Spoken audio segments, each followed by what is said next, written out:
Olá, pessoal. Este é o podcast Diálogos de Direito Penal Econômico. Eu sou o Sérgio Rebouças, professor de Direito Penal e Processual Penal da Universidade Federal do Ceará, advogado e consultor nessa área de Direito Penal Econômico e da empresa. Nós estamos no nosso segundo episódio, dedicado a um tema de parte especial do Direito Penal Econômico, os crimes contra o mercado de capitais. No nosso primeiro episódio, nós tratamos da imputação objetiva nos crimes econômicos.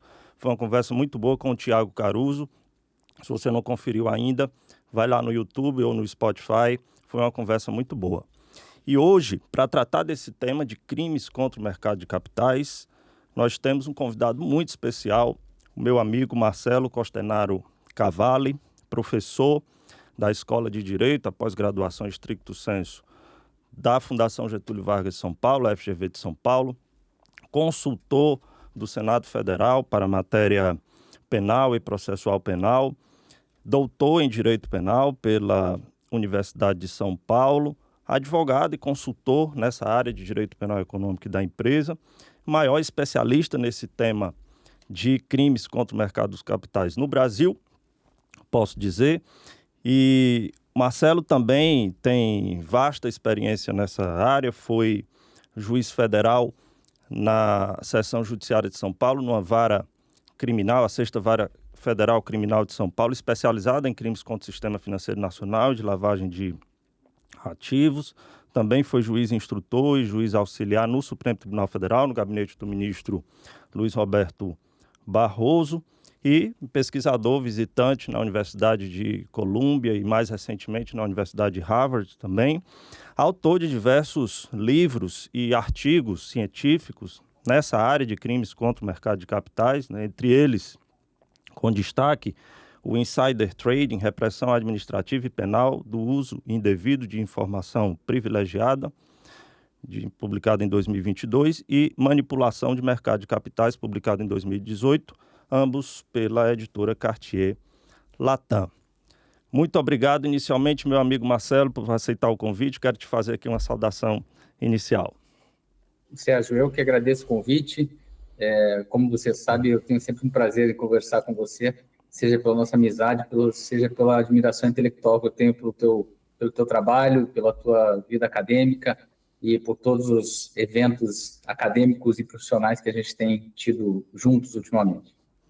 Muito obrigado, Marcelo. O prazer é todo meu. É sempre uma alegria te encontrar e poder aqui ter a oportunidade de conversar com esse tema tão familiar para você, né, que você vem estudando e praticando há tanto tempo. E aí, para começar, Marcelo, eu queria te perguntar o que é que te despertou um interesse particular nesse tema dos crimes contra o mercado de capitais. Bom, Sérgio, como você sabe e mencionou há pouco, eu fui juiz federal por 15 anos. E eu, atuando em São Paulo, fui juiz da vara especializada em crimes financeiros. E, por acaso, um dia no meu gabinete eu recebi um processo de uso indevido de informação privilegiada, de insider trading. Então, foi o primeiro caso, que acabou sendo o primeiro caso julgado no Brasil sobre esse crime. Então, foi o trabalho que me fez realmente desenvolver um interesse acadêmico também por esse crime. Mais tarde, um pouco, eu também acabei julgando um caso de manipulação de mercado, e isso chamou minha atenção e me despertou interesse em pesquisar mais a fundo esse segundo crime, e foi o tema da minha tese de doutorado. O insider trading, que foi o meu primeiro amor no âmbito dos crimes contra o mercado de capitais, eu deixei um pouquinho de lado, mas depois, quando eu fui estudar nos Estados Unidos mais um período, eu voltei a ele e aí dediquei o meu segundo livro desses crimes contra o mercado ao insider trading. Então, eu diria que o que despertou meu interesse foram ossos do ofício, foram processos criminais que eu tive que julgar relacionados a esses crimes. Maravilha, um tema também pouco explorado, eu diria ainda pouco explorado entre nós, né? Fora os seus trabalhos aí com mais profundidade. E a lei do mercado de capitais, não é, Marcelo, dos anos 70, de 1976, já a incriminação é uma coisa muito mais recente, por uma reforma nessa lei. Eu queria que você contextualizasse um pouco para o pessoal que nos ouve e que não esteja ainda bem familiarizado, como é a sistemática, a disciplina, né, dos crimes contra o mercado de capitais no direito brasileiro. Perfeito. Como você disse, a regulação do mercado de capitais ela foi estruturada no Brasil na década de 60, 70. Na década de 60, a gente já tem a Lei 4595 de 64, que estrutura o Sistema Financeiro Nacional. Depois, a 4728 de 65, que regula mais o mercado de capitais, propriamente. Mas uma regulação mais desenvolvida a gente vai encontrar com as leis de 76, a 6404, a Lei das SA, e a 6385, que é a lei propriamente do mercado de capitais. Essas duas leis foram elaboradas pelo Alfredo Lamy Filho e pelo José Luiz Bulhões Pedreira, são leis tecnicamente muito elogiadas pelos especialistas, mas elas se preocupavam mais, então, com a regulação, vamos chamar assim, não penal, né, do mercado de capitais. Embora já na regulação a gente tivesse previsão tanto de uma função normativa da CVM, essa lei de 76, a 6385, ela cria a CVM, né, uma autarquia especializada no mercado de capitais, que tem funções normativas, tem funções fiscalizatórias e tem funções punitivas também. A CVM, desde o início, ela aplica sanções pelo descumprimento das suas normas. Mas é só em 2001 que são criados, então, tipos penais. Esses tipos penais vêm como tipos de reforço para tentar coibir esses ilícitos no mercado de capitais. Então, o direito penal do mercado de capitais ele é um direito penal muito característico dessa ideia de direito penal secundário, de direito penal acessório, de acessoriedade administrativa, de um direito penal que vem se sobrepor às sanções administrativas já pré-existentes para reforçar essas sanções com todos os problemas daí decorrentes sobre os quais eu acredito que a gente vai conversar um pouco.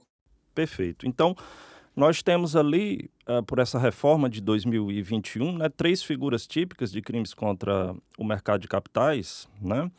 E eu queria que você explicasse, Marcelo, sinteticamente, um ponto comum, né, entre essas 3 figuras típicas, que é o bem jurídico protegido, o próprio mercado de capitais, mas que você explicasse por que se incriminam condutas contra o mercado de capitais. Por que se identificou ali um nível de ofensividade a um interesse relevante, a um bem socialmente relevante, tutelado pelo direito, né? E por que essas foram as 3 figuras identificadas como ofensivas a esse interesse, a esse bem?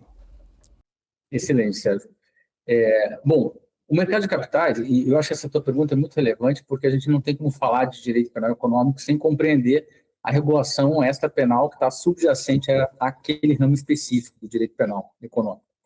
O mercado de capitais ele tem uma função econômica muito relevante no Brasil, porque é por meio do mercado de capitais que se faz uma alocação eficiente dos recursos financeiros escassos que as pessoas têm para investir nos projetos mais eficientes da economia. Então, é no mercado de capitais que se encontram os agentes superavitários, ou seja, aqueles que têm dinheiro sobrando para investir, e os agentes deficitários, aqueles que precisam captar recursos para investir.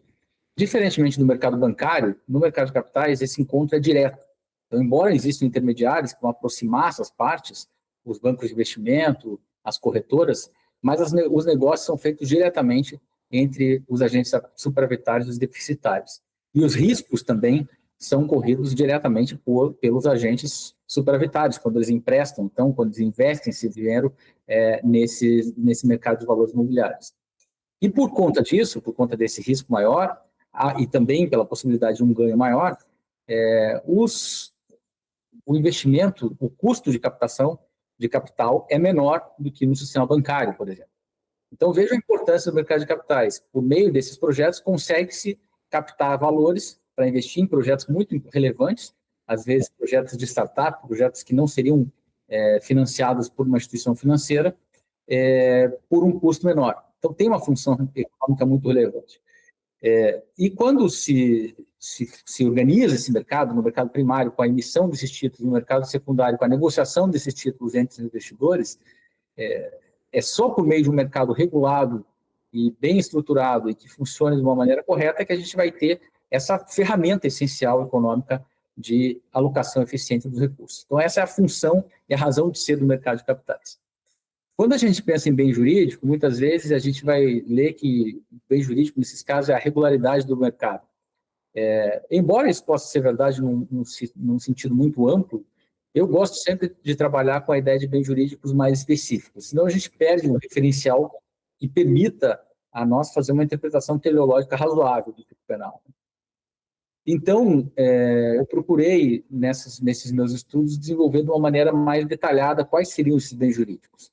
E no âmbito da manipulação de mercado, me parece que a gente tem aí o mecanismo de formação dos preços dos valores imobiliários como o principal bem jurídico protegido. Ou seja, se nesse mercado a busca, a fixação do valor desses preços se rege pela lei da oferta e da procura, quando há uma interferência indevida, uma interferência artificial, fraudulenta nessa lei da oferta e da procura, a gente tem uma lesão a esse bem jurídico, uma lesão essa que deve, portanto, ser coibida. Se por meio de um direito meramente administrativo sancionador ou por meio de um direito penal, eu acho que é um segundo passo. Tem um interesse que é digno de tutela. Penal ou administrativa vai depender aí do grau de lesividade dessa lesão ao bem jurídico. Já quando a gente fala de uso indevido de informação privilegiada, embora haja uma situação bastante semelhante, eu gosto de pensar aqui que há uma violação a condições de acesso mínimo de acesso à informação. E o que eu quero dizer com isso? É claro que os negociantes, os investidores no mercado de capitais, eles têm informações diversas e eles fazem análises diversas daqueles valores imobiliários. E quando eles vão tomar suas decisões de investimento, eles partem desses pressupostos, das informações que eles têm e da análise que eles fazem dessas informações. Então, nunca vai haver um nível totalmente igual e uma mesma capacidade de análise dessas informações. Então, o que se protege não é uma igualdade total material de informações, mas sim a garantia de que, pelo menos, aquelas informações que são relevantes e que pessoas internas à companhia as detêm, que elas sejam noticiadas ao mercado da maneira mais rápida possível, que é o chamado princípio do full and fair disclosure, para que as pessoas possam, todas elas, então, a partir dessas informações tornadas públicas, tomar suas decisões de investimento. Então, nós temos dois bens jurídicos que são semelhantes, mas eu diria que cada um tem suas especificidades, o que permite interpretações próprias de cada um dos tipos penais. Perfeito. Me parece fundamental esse aspecto, Marcelo, de identificar um referencial mais preciso e mais específico à vista de cada uma das figuras típicas, né? Porque, de fato, esse referencial do bem jurídico ele precisa ser funcional, né? E nesse âmbito de crimes contra o sistema financeiro nacional e, em particular, de crimes contra o mercado de capitais, dentre outros aí que afetam esses bens jurídicos ali transindividuais, coletivos, né? É comum mesmo nós vemos a referência ali à rigidez, regularidade do mercado, com pouca, talvez, utilidade, vamos dizer assim, no âmbito da compreensão e até diria mais, também da delimitação em níveis de gravidade, né? Para você delimitar ali o espaço do direito administrativo sancionador e do direito penal propriamente, né? Mas tomando aqui esse ponto que você mencionou sobre a identificação que você fez nos seus estudos com muita propriedade de bens jurídicos específicos, né, conceitualmente ali muito bem identificados para manipulação de mercado de um lado, para o insider trade, o uso de informação privilegiada de outro lado, se mesmo com a identificação desses bens jurídicos mais específicos, você ainda adota ali um referencial de bem jurídico coletivo e se identifica que a afetação a esses bens jurídicos, eles já vão acontecer em nível, ou precisa acontecer em nível de lesão, ou ainda com a noção com que nós trabalhamos comumente, que é nesse âmbito também de crimes de perigo abstrato, ou de crimes de perigo hipotético, ou de idoneidade. Perfeito, Sérgio. Bom, eu sei o quanto esse conceito é caro para você, não só pelo teu trabalho no teu livro de parte geral do direito penal, mas também no livro de crimes contra o sistema financeiro, né? Essa busca por um bem jurídico mais específico do que essa figura mais geral de rigidez do sistema financeiro nacional.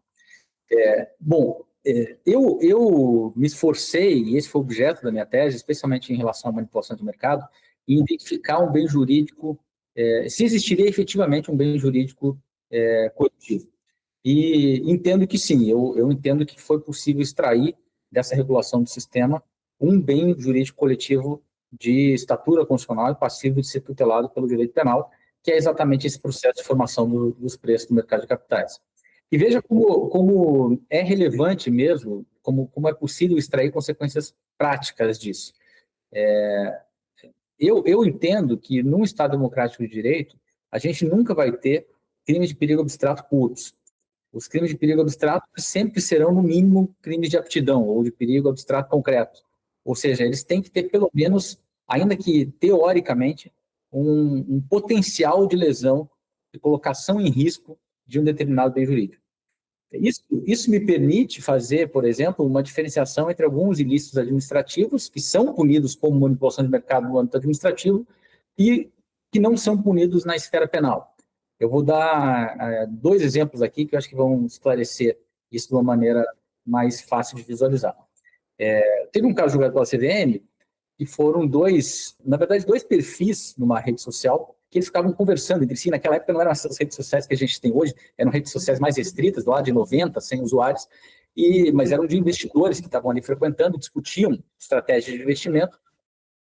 E esses dois perfis conversavam entre si e recomendavam uma determinada ação, inclusive um deles dizendo que tinha informações internas da CVM, que sabia sobre o que estava acontecendo na fiscalização daquela ação e assim por diante.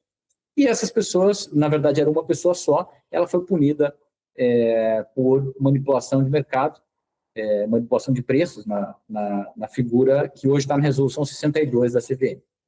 Antes, na época, a instrução 8 de 1979. Mas essa conduta não seria apta, no âmbito penal, a alterar o processo, sequer colocar em risco o processo de formação de preços, em razão do limitado alcance que essas conversas tiveram. Então, esse é um primeiro exemplo para mostrar como é possível extrair consequências de uma delimitação do bem jurídico. Um segundo exemplo são as figuras chamadas de money pass. Money pass são utilizações do mercado por duas pessoas, em que uma delas quer repassar dinheiro à outra, por uma razão qualquer que seja uma doação, seja para criar um prejuízo fiscal falso, seja até para lavar dinheiro, e aí se usa uma operação no mercado. Normalmente se vão utilizar ações pouco líquidas, em que uma parte vai ganhar e a outra vai perder, e ela já sabe de antemão quem vai fazer isso. Evidentemente, o mercado de capitais não pode ser utilizado para isso. Mas se isso acontecer, isso é feito justamente com o objetivo de que não haja qualquer alteração no processo de formação de preços. Vai se tentar utilizar um ativo que não afete o processo de formação de preços.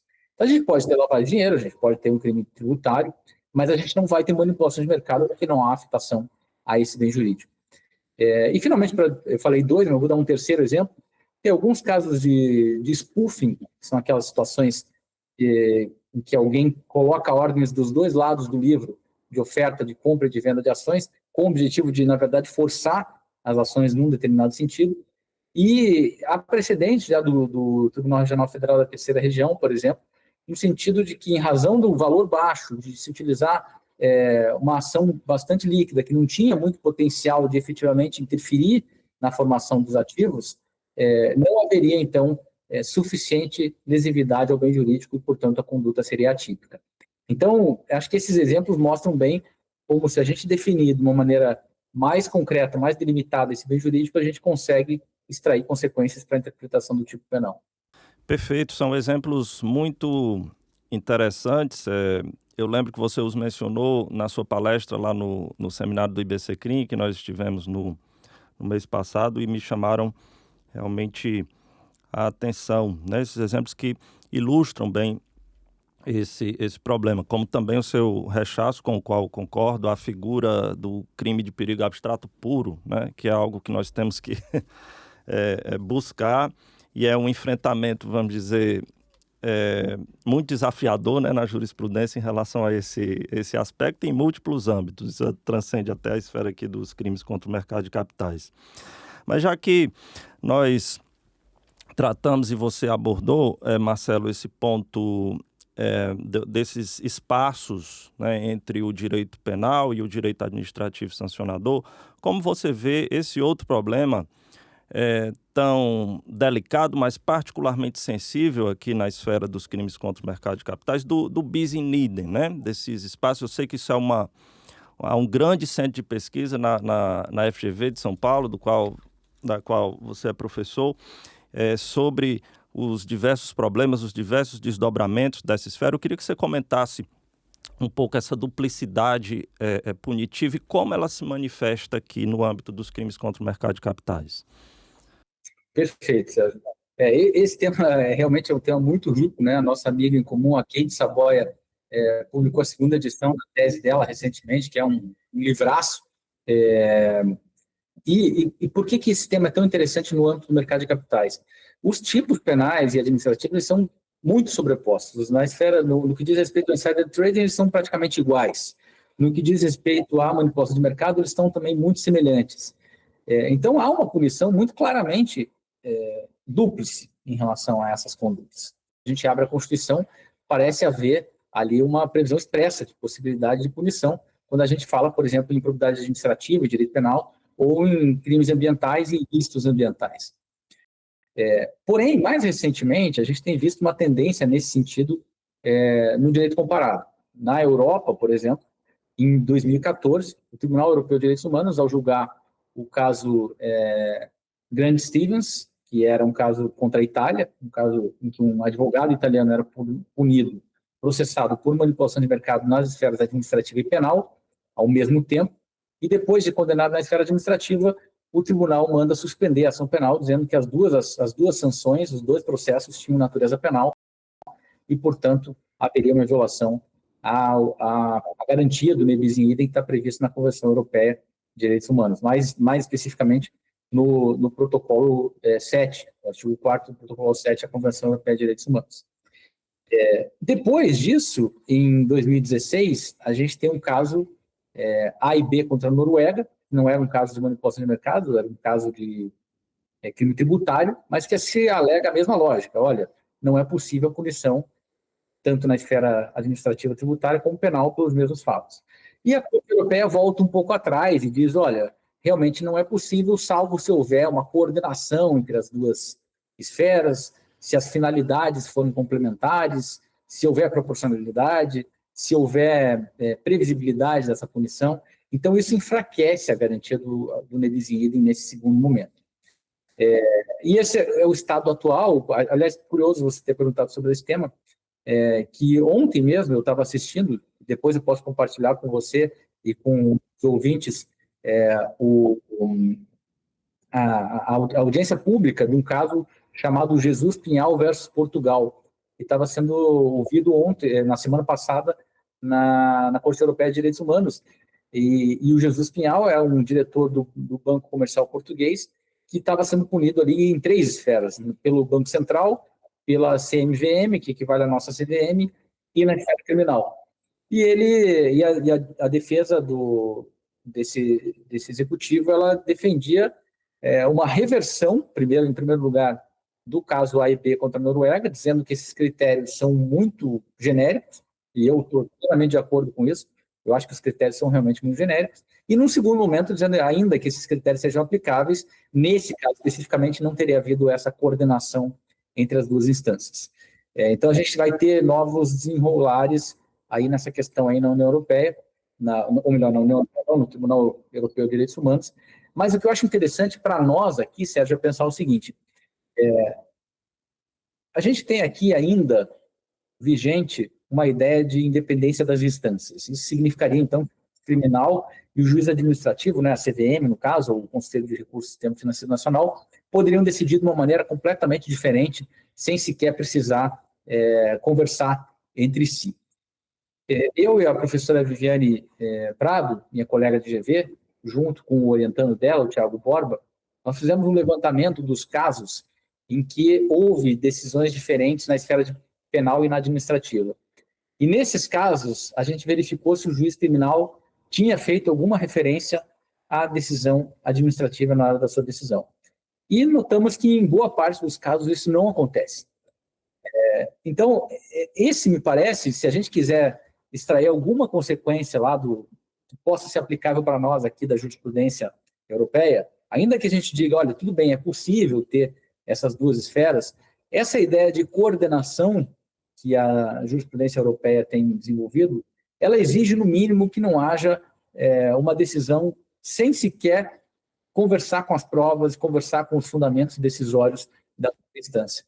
Então, a conclusão a que nós chegamos nesse nosso estudo, que é um estudo mais empírico, propriamente, do que um estudo dogmático, é de que não tem havido essa conversa, mas como conclusão dogmática, que a falta de justificativa de por que é que o juiz criminal está divergindo da conclusão da CVM, embora ele possa fazê-lo, no mínimo gera um vício de fundamentação. Se a gente puxar lá as regras de fundamentação do CPP e do CPC também, lá se estabelece que cabe ao juiz enfrentar todos os argumentos que possam levar a uma decisão contrária àquela que está sendo tomada no processo. Perfeito. Então, como você mencionou, Marcelo, muito um problema de coordenação, né? Coordenação entre as instâncias envolvidas e até de comunicação, como também essa sua pesquisa empírica demonstra, né? E também, claro, da sensibilidade de enfrentamento aí dos espaços, né, de sobreposição entre uma e outra esfera. Mas um outro ponto crítico que você também chegou a mencionar, e que talvez seja uma particularidade do direito brasileiro, pelo menos no tema aqui, é a da semelhança ali estrutural mesmo entre a infração administrativa e o crime, né? E aí, pegando esse ponto, eu queria fazer uma referência aqui, ouvir tua opinião sobre esse aspecto, o crime de insider trading, né? Pegando aqui para referência e para discussão sobre esse aspecto particular, desse problema de, talvez com um espaço muito expandido do direito penal, também favorece essa questão do bis in idem, né? Também agrava essa questão do bis in idem. No sistema espanhol, por exemplo, eu tomo aqui só para referência comparativa, o crime de insider trading, né, é um crime até de resultado, né? Ele depende ali da configuração de um prejuízo, né? E se fala em informação privilegiada, né, que o sujeito teve acesso, restringe ainda mais aqui no âmbito dos sujeitos ativos, né, que precisa ser membro do órgão de administração, de supervisão, emissor, participante do mercado de direitos de emissão e tal, quer dizer, já tem uma delimitação aqui do plano do sujeito ativo. Tem um conceito aqui de informação privilegiada, propriamente dito, e condiciona a um resultado, que é um benefício, né, superior a 500 mil euros, né, ou prejuízo de idêntica quantidade, ou que os instrumentos financeiros empregados sejam superiores a 2 milhões de euros. Quer dizer, há diversas delimitações que na figura típica brasileira nós não encontramos, né? Muito pelo contrário, se fala aqui no insider trade de informação relevante, não é nem informação privilegiada, pelo menos não como está escrito no tipo, né? E ainda não divulgada ao mercado e ainda ali com um parâmetro de idoneidade que seja capaz de propiciar uma vantagem indevida mediante negociação em nome próprio de terceiros de valores mobiliários, né? Estou mencionando esse exemplo porque uma delimitação mais rigorosa do espaço penal talvez seja um ponto de pelo menos amenização sobre certo aspecto do problema do bis in idem. Como você vê isso? Perfeito, Sérgio. Concordo com você. Eu acho que a gente tem algumas saídas de lege lata e de lege ferenda. Eu acho que de lege ferenda, uma boa saída é essa que utiliza o direito espanhol. Ou seja, estabelecer alguns marcos objetivos a partir dos quais a gente vai ter incidência do tipo penal e abaixo disso há uma punição meramente administrativa. Então, estabelecer o tipo penal como um tipo de resultado, um tipo penal, um crime material, que exigisse, então, essa vantagem econômica num valor razoável, seria uma boa forma de diferenciar as sanções administrativas das penais. Na falta de uma definição como essa, a gente, considerando que o bem jurídico é o mesmo na esfera administrativa e na esfera penal, fica mais complicado que a gente consiga fazer qualquer tipo de diferenciação. Então, o ilícito administrativo de insider e o ilícito penal, eles realmente me parece que são sobrepostos. Agora, isso me leva a algumas reflexões, assim, né? Porque você também tocou num outro problema do nosso tipo penal, que ele é um tipo muito genérico. Na França, na Espanha, na Itália, em Portugal, em todos esses países que se inspiraram até na diretiva anti-abuso de mercado europeia, se buscou estabelecer de uma maneira mais clara de onde essa informação poderia advir para que a gente pudesse ter a caracterização do ilícito. Aqui no Brasil, simplesmente se fala em informação relevante e ainda não divulgada ao mercado, né? Nem sequer se fala, né, em informação privilegiada. Informação privilegiada, na verdade, é o nome do tipo penal, e essa informação privilegiada é a informação que é relevante e ainda não divulgada ao A mercado. diretiva que você mencionou, né, Marcelo, ela até define lá o que é a diretiva da União Europeia, chega a definir o que seria uma informação privilegiada, o que já delimita ali de alguma forma, né? Exatamente. De uma maneira muito mais específica, né? Aqui a gente não tem isso. Vai ter que, então, buscar nas normas regulamentadoras da CVM o que significa, da CVM, também na própria lei das SA, que a gente tem lá um conceito de informação relevante, para tentar delimitar, então, esse tipo penal. Mas caberia ao legislador ter estabelecido isso de uma maneira muito mais clara. Até 2017, pelo menos, o tipo penal previa um crime, um delito especial, né? Um crime próprio, que somente poderia ser cometido, pelo menos na qualidade de autor, por quem tivesse dever de sigilo. Isso acaba com a Lei 13.506 e expande de uma maneira muito ampla, pelo menos se a gente dá uma interpretação literal ao tipo penal, a essa punição pelos indevidos de informação privilegiada. E você identifica uma aproximação possível, Marcelo, entre essa elementar normativa, né, do tipo brasileiro, informação relevante com a informação privilegiada propriamente? Eu diria o seguinte, Sérgio, eu acho que como é interessante isso porque o tipo penal brasileiro ele está inserido na Lei 6385 de 76, que é a lei do mercado de capitais. E se a gente lê sistematicamente essa lei, a gente vai ver lá que quem define quais são as hipóteses de uso indevido de informação privilegiada é a própria CVM, que tem uma prerrogativa legal de fazer isso.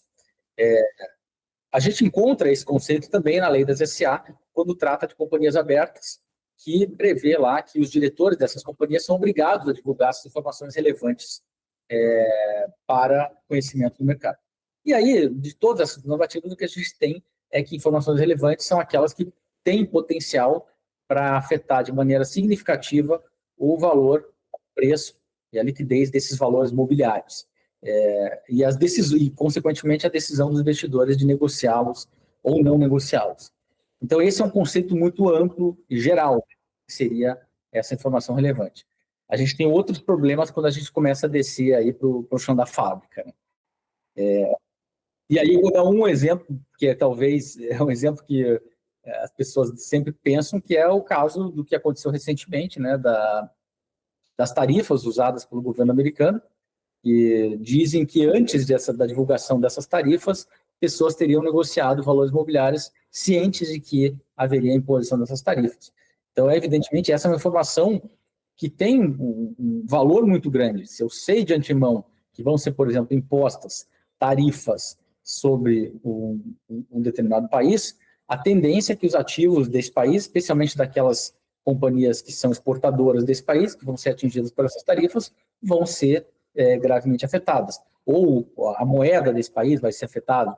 Então, isso me permite ganhar dinheiro com isso. A questão é saber, será que esse conceito penal de informação relevante vai até esse ponto? Perfeito, Marcelo. E você fez referência a normas extrapenais, né, da CVM, enfim, aos normativos aí extrapenais, e eu lhe perguntaria se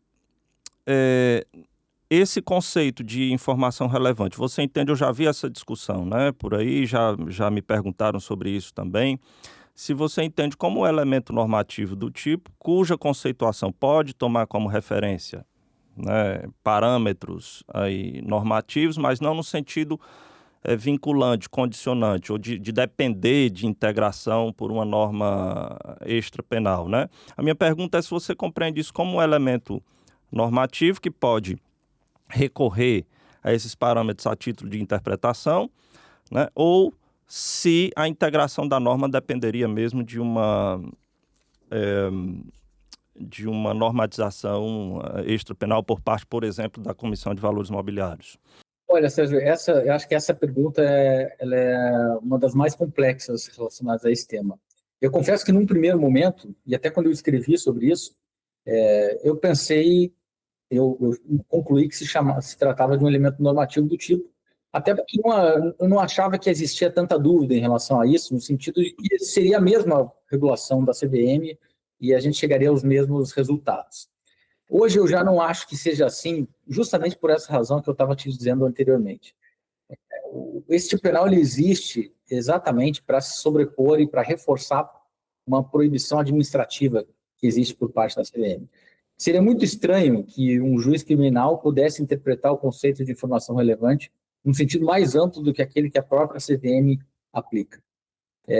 Então, se a gente tem um tipo penal que foi criado para punir determinados ilícitos administrativos de mercado e ele é aplicado além desses ilícitos, além daquilo que a própria autarquia considera como ilícito, a gente está perdendo um pouquinho a função, a meu ver, do tipo penal. Essa discussão, uma discussão semelhante aconteceu, você vai se recordar bem, até porque escreveu sobre isso, um dos tipos penais que você comenta, é a questão dos depósitos mantidos no exterior, do artigo 22, parágrafo único da Lei 7492.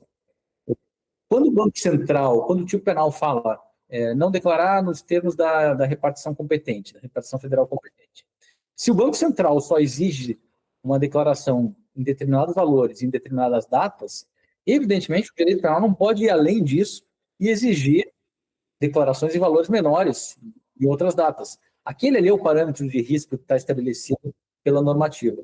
Então, hoje eu entendo assim também. Eu acho que a gente tem que buscar na regulamentação da CVM, sim. Nada impediria que a gente tivesse um outro tipo penal que fosse, talvez, desenhado de uma maneira ampla. Mas esse tipo penal do artigo 27D, ele tem essa função específica. E quando a gente pensa em regulação da CVM, inclusive a gente tem hoje mais de uma. A gente tem a Resolução 44, que trata das informações relevantes em companhias abertas, mas a gente tem também a Resolução 175, que trata de informações relevantes em fundos de investimento. E me parece que as duas podem cumprir essa função, porque está tudo dentro desse escopo que está sendo protegido ali. Agora, outras situações que não se enquadrariam como uso indevido de informação privilegiada, seja em companhia aberta, seja em fundo de investimento, porque não está regulada ainda pela CVM, ou não pode ser regulada pela CVM, me parece hoje que foge ao escopo do tipo penal. Perfeito, seria um parâmetro importante aí de delimitação também do espaço de intervenção penal, portanto, né? Eu tive uma experiência parecida quando escrevi, claro, eu escrevi ali no nível, o livro com o professor Cândido, né, que é os Crimes contra o Sistema Financeiro Nacional, deu uma parte também, um comentário ali breve aos tipos também de crimes contra o mercado de capitais, e eu também cheguei a essa conclusão de que era um elemento normativo do tipo, mas depois, quando fui provocado com indagações sobre essa questão e repensando, de fato seria um ponto importante aí, né, de identificação mesmo do significado, da transcendência penal e de delimitação também, de resolução desse tormentoso problema nosso de todas as esferas, que é de delimitar o espaço do direito penal frente ao administrativo sancionador. Eu acho que a gente fez o mesmo percurso evolutivo, sim, interpretativo. E quando a gente pega, é interessante isso, porque quando a gente pega o único julgado do STJ que se debruçou sobre o tema, que inclusive foi um recurso especial que que veio daquela sentença que eu tinha proferido, lá se fala em elemento normativo, mas se remete à resolução da CVM. Então, de certa forma, embora se tenha falado em elemento normativo, a gente tem a delimitação ali de onde é que está esse conceito, né? Então, eu hoje, se for escrever de volta sobre isso, eu vou rever para deixar mais claro. Para colocar a discussão dessa forma. Maravilha, excelente.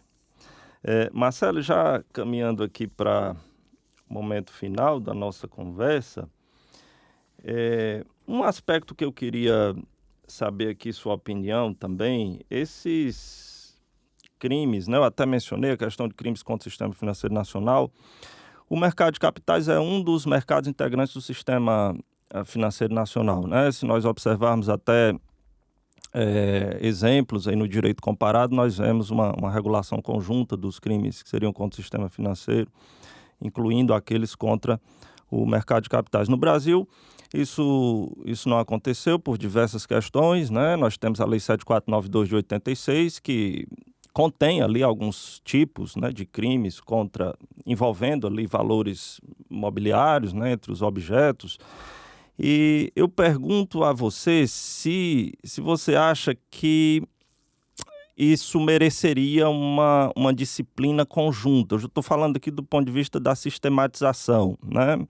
Ou se os crimes contra o mercado de capitais eles assumem uma autonomia particular, um significado de ofensividade distinto, que reclamaria mesmo uma regulação apartada, ou se nós ganharíamos em termos de sistematização, né, normativa, fazendo uma disciplina integrada do sistema financeiro nacional, incluindo os crimes que afetem todos os seus mercados, mercado financeiro, mercado de crédito, mercado de câmbio, mercado de capitais, mercado de seguros, né?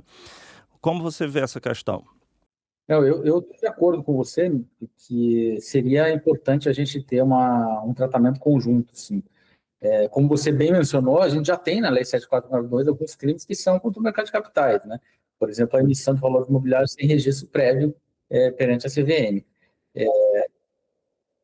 E a gente tem lá crimes contra o mercado de câmbio, por exemplo, que também são menos parecidos, inclusive, do que com os crimes contra o mercado de crédito do que os crimes contra o mercado de capitais.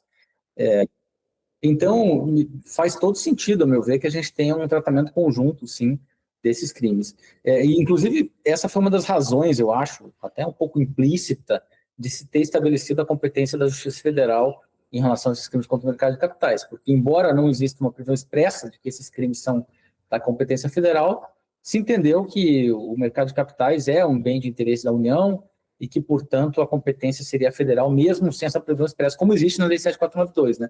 Na 6305 não existe, na 7492 existe. Então, essa lógica toda fez com que a jurisprudência acolhesse essa ideia de que os crimes contra o mercado de capitais nada mais são do que crimes contra o sistema financeiro nacional em sentido amplo. Perfeito, Marcelo. E uma última questão é uma singularidade também dessa incriminação, né, de condutas contra o mercado de capitais na Lei 6385. Nós temos aqui, por exemplo, no crime de manipulação de mercado, nós temos margens muito, vamos dizer assim, amplas, temos uma distância grande entre a pena mínima e a máxima, né, de 1 a 8 anos.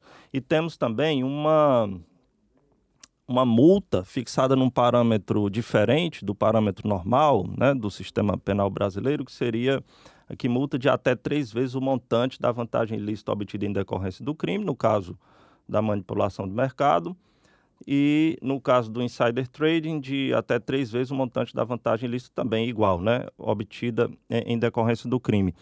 Eu pergunto a você aqui, pensando nesse exemplo, né, para o direito penal econômico como um todo, já que nós não encontramos essa referência em vários outros tipos de crimes econômicos, né, empresariais. Essa referência de multa, você acha que é positiva e deveria ser aperfeiçoada em que sentido? Bom, primeiro é um pouco incongruente, né, que a gente tenha uma multa fixada pelo valor da vantagem devida e o tipo penal não exige essa vantagem devida. Então, às vezes o crime vai ser realizado e a gente não tem nenhum parâmetro de multa porque não houve vantagem devida. Eu acho esses valores, acho baixos para esse tipo de criminalidade. Então, na Lei 7492, por exemplo, a gente tem a possibilidade de aumentar em até 10 vezes, né, o valor da multa que viesse calculada naquela forma tradicional dos dias múltiplos. Então, eu acho que, na verdade, a gente deveria investir mais em sanções econômicas e aí, em detrimento de sanções privativas de liberdade, mas eu não gosto muito desse desenho específico dessa multa. Acho que 1 a 3 vezes, não acho que seja um valor suficientemente dissuasório e, ao mesmo tempo, para ser congruente, isso deveria haver uma previsão no próprio tipo penal dessa vantagem, como acontece, você mencionou bem no tipo penal espanhol, né? No tipo penal espanhol, exato, com possibilidade até de aumento, né? Tem também causas de aumento vinculadas à dimensão do prejuízo causado, mas isso exigido pelo tipo, esse benefício que o tipo brasileiro já não exige. Você já deparou assim com dificuldade enquanto magistrado lá atrás, Marcelo, de aplicação de multas nesses âmbitos? Ou... Ah, sim. Aliás, isso aí é uma coisa muito complexa ainda hoje, assim, saber exatamente como calcular, né? Essa. Inclusive, né, eu tenho enfrentado recentemente, até em casos concretos, ainda não na fase de sentença, mas na própria fase de sequestro de bens, como se calcular o valor dessa multa, né? Então, já vi o Ministério Público, por vezes, sugerir que o valor do benefício econômico seria o valor, por exemplo, numa evitação de perda, né? Então, se eu tenho uma informação ruim sobre uma determinada ação e eu vendo antes, e aí, se eu vendo antes, eu evito um prejuízo que eu teria se eu não tivesse aquela informação privilegiada. Num caso como esse, eu já vi o Ministério Público defender que todo aquele valor vendido seria o valor que seria o benefício econômico, né? E não pode ser assim, porque o valor que você evitou, no mínimo, tem que levar em consideração o teu custo de capital para ter adquirido aquelas ações, né? E quando é que você vai fazer, na verdade, o teu custo de capital, quando você for calcular o teu ganho, né? Então, se eu, por exemplo, comprei ações de uma determinada companhia durante anos e o meu custo médio nesse período todo foi de R$ 10, e depois eu vendi essas ações a R$ 50, porque eu tive uma informação privilegiada. Mas antes de ter essa informação privilegiada, o valor estava a R$ 40. Então, o valor que eu ganhei, na verdade, foram esses 10. Esses 10 têm que ser concatenados também com o valor do meu custo médio histórico. E se eu não vendo tudo? Se eu simplesmente, no dia seguinte, as ações sobem a um determinado valor, mas eu vendo só metade. Aí eu ganho só essa metade que eu vendi, ou é um custo médio de tudo que eu poderia ter vendido menos aquilo que eu vendi. Então, não é uma fórmula muito fácil. E é uma fórmula diferente quando você evita o prejuízo, né? Eu evitei prejuízo em relação a tudo aquilo, e como é que eu calculo o quanto eu evitei efetivamente? O valor que eu efetivamente vendi, comparado com o valor que ela chegou no dia seguinte, quando a informação foi divulgada. No final do dia, 10 minutos depois da divulgação da informação, então a gente não tem exatamente um parâmetro muito claro qual foi esse benefício. É verdade, você mencionou isso no tipo penal espanhol, está combinado dessa forma: multa de 2 a 5 anos, ou até o triplo do benefício obtido ou favorecido, ou dos prejuízos evitados, se a quantidade resultante for mais elevada. Pois dessa forma que e está. mas falta esclarecer depois disso, mas como é que eu calculo quanto Exato, foi... tem exatamente o problema persiste, né? Embora tenha sido, vamos dizer, um pouco quando, mais especificado. quando eu sentenciei esse primeiro caso, eu fiz um cálculo que era a maneira de calcular o ganho de capital do imposto de renda para tributários, que era um parâmetro objetivo que eu encontrei. Então, E já existente na realidade normativa brasileira, né? Sim. Exatamente. Perfeito, Marcelo, muito obrigado pela sua disponibilidade, pelo seu tempo. Acho que foi uma conversa muito rica e esclarecedora para mim, certamente para os nossos ouvintes, né, e espectadores aqui. Acho que você trouxe aqui toda a sua bagagem acadêmica nesse tema, né, ao qual você vem se dedicando há tantos anos. Isso ficou claro aqui na sua exposição e também muito da sua experiência prática. Acho que foi um encontro maravilhoso também, as respostas muito didáticas, sempre ilustradas com exemplos. Agradeço aqui por você estar contribuindo aqui conosco nesse tema de crimes contra o mercado de capitais. Eu que agradeço, Sérgio. Como eu já te disse, já tive a oportunidade de dizer pessoalmente algumas vezes, eu sou um grande admirador do teu trabalho, do quanto você consegue aprofundar os estudos em campos tão amplos como o direito penal e o processo penal. E agora fico feliz em ver também, já tinha visto também na tua conversa com o Thiago, o quanto você é um excelente talk show man. E você deixa o convidado muito à vontade e faz perguntas muito objetivas e didáticas. Então, agradeço muito o seu convite. Muito obrigado. Muito obrigado, Marcelo. Experiência completamente nova para mim aqui de podcast. Eu estou ainda aqui me habituando, mas acho que conto também com a sabedoria e a integração com os convidados, né, que me deixaram certamente aqui mais à vontade. Muito obrigado. Até uma próxima oportunidade.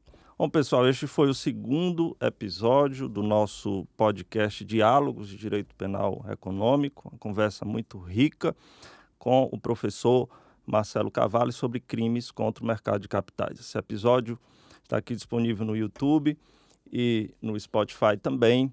Espero que vocês gostem, confiram todos os pontos, façam suas perguntas e também sugiram outros nomes de direito penal econômico e da empresa para conversarem aqui conosco. Um abraço, até a próxima.